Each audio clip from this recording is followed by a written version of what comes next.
Hello, I'm Kendra, and here at HookedByHappenstance, it is time for another chapter of my Yarn Tales shawl. Today we're working on chapter 10, and the book that I read is called History is All You Left Me by Adam Silvera.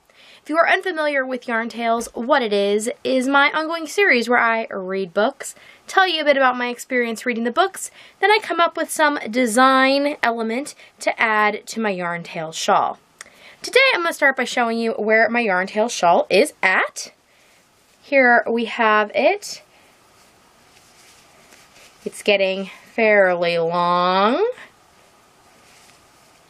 And on the end screen there will be a link to the playlist of all the Yarn Tales videos if you'd like to catch up on what I've been reading and making into my shawl. Now, to share a little bit about the book History is All You Left Me. I really enjoyed this book. For a week in October, when the Spookathon Readathon was running, I was using their prompts as inspiration for what I should choose to read. And one of their book challenges was to try and read a book that was based on a childhood fear. So I picked this book, History is All You Left Me, which has been sitting in my wish list on my online library for a very long time.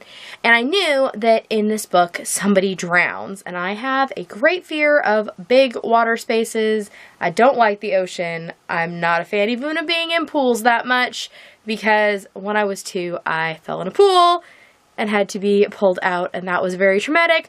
Also, I was once pulled out by current into the ocean, and that was also very traumatic. So I don't like big water spaces, and so I figured this would be a good way to kind of reach that thriller thing that this readathon called for without reading actual thrillers, since I don't enjoy them. But this book turned out to be so touching and heart-wrenching and beautifully written that it really was not that thrilling. But the twists and turns in the story, though, were. I went into the story, which is about a boy named Griffin who has OCD, is just one of his many things. He is also a gay man in his teens, and it begins with the death of his first boyfriend and also one of his 2 best friends from high school. I mean, it's the same person, but he is both of those things to Griffin. The story begins with Griffin trying to cope with Theo's death. He does this through interactions with his family, with Theo's most recent boyfriend, and also with the 3rd member of their friend group from high school. And so it is told on 2 timelines, which I think is very interesting, and it's written as not letters or diary entries, but they come across more as just Griffin sharing his thoughts, but they're directed toward Theo. So he's telling these stories to Theo about Theo and him, and then him without Theo. So the 2 timelines, there's one timeline that goes through their friendship and the past and all the things that happened before the death. And then those are all dated. And then there's also a timeline that begins today and the date, which is telling you what's happened after the death, moving forward.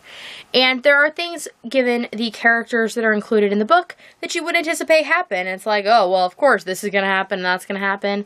And some of them do and some of them don't. But the way that they happen is not as formulaic as I think it could have been. So I really enjoyed that. And then the information, the way it's doled out piece by piece, and the order in which you find things out was just really well thought out by the author, and I enjoyed that. And the narrator, because I did listen through this through an audiobook, through my local library's free audiobook service, the narrator's name was Tom Picasso, and he just did a really nice job of capturing the tone of the book, and I really enjoyed the experience of listening to it. In fact, it's been a while, but I mean, I finished the book, and almost immediately started thinking, I'm going to need to listen to that again. There are so many good details intertwined that I think will feel more rich and meaningful on a second read than they did on the first. But, there's so many books in the world, it's hard to go back and hit all of them again if they have those feelings. So, like I said, I really enjoyed History is All You Left Me. It was a really touching book.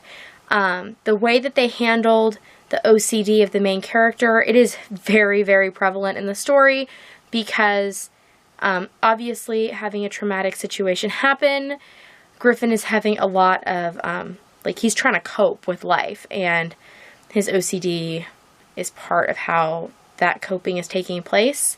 But his OCD does not manifest in necessarily all of the usual ways. One thing in particular is he has an obsession with things being in even numbers. Either you need to like finish them out, like not a list of 3, you need to have a list of 4. You know, you can't take 3 steps somewhere, you have to take 4, that sort of thing. Or if that is impossible, he will like spend mental energy to configure things so that he can think of them as an even number.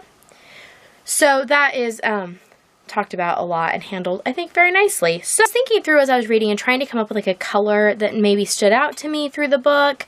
I mean, yes, there is a drowning, so you could go with blues of water, but what stuck out to me is Griffin is wearing, through a lot of the book, a forest green hoodie of Theo's. And it is significant to him that he got it. You know, I think a lot of people remember getting those like clothing items that belonged to your significant other in high school and how they're then special.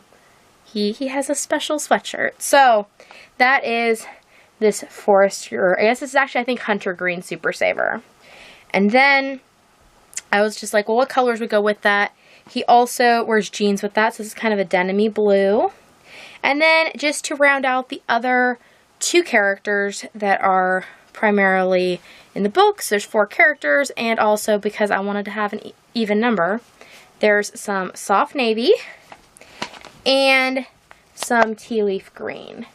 And so I wanted to do like an intertwined kind of pattern that would kind of show how the stories are all intertwined. So I think I'm going to do this Bargello pattern. So now I just need to go and work up the math and figure out how that's all going to work and put it all together, and then I will come back and show you the result. As usual, that took me longer than I anticipated, but still, overall, didn't really take that long.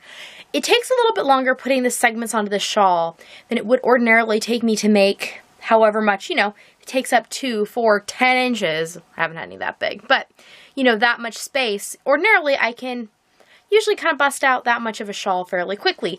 However, when I go to do the segments of the shawl, first I have to figure out what pattern I'm using, then I have to figure out what hook to use, because I'm using different yarns against each other and against different patterning. So to get a more similar gauge between them, I have to change hooks from time to time. And then I have to do mathing to make the stitch pattern I've picked fit into the number of stitches that I have available. And then figure out how to transition from the previous segment to the segment I'm in. And then I have to make the segments out of frequently stitches I've never really used before. And I'm usually getting the ideas out of a stitch dictionary, or at least the basis. I sometimes will tweak them to either make them fit my math or make them fit my mood if I can't wrap my brain immediately around what is in the book. So it takes a bit of finagling. But I have this done. And I had expected the Bargello to be a quick one in my head, because in the past I have done Bargello quilts, which I used a strip piecing method, which is, of course, obviously easier than crocheting, because in that case you sew strips of fabric together and then cut them, and then when you stitch your strips together you offset the colors. Well, when you're crocheting, you have to make your stitches such that those colors move up and down. You can't just make it and then move it. That doesn't work. So it took me a little longer. But here is the finished segment. And I'm very, very happy with it. Here's the front side. I have my 4 colors. And here's the back side. And I did, 4 colors, so it's a nice even number. And then each of these segments, the main segment is actually a 4-stitch repeat, which I thought would make Griffin happy. So it's getting pretty long. Not quite long enough to wrap around myself yet. I've still got a number of chapters to go, but we're getting there. So I'm very happy with how it's turning out. And this segment was fun, and I might play around with the Bargello stitch some more in the future now that I've done this little introduction. Was a good way to kind of dip my toe in the water, so to speak. On the end screen here, you will see a link to the rest of the chapters of the Yarntail shawl in case you've missed any of them, as well as something that YouTube has decided that you would enjoy from this channel. And down below, there is a link to my Etsy shop if you'd like to see my project bags and help support me so I can keep making fun, free, crafty content for all of you. I'll see you next time.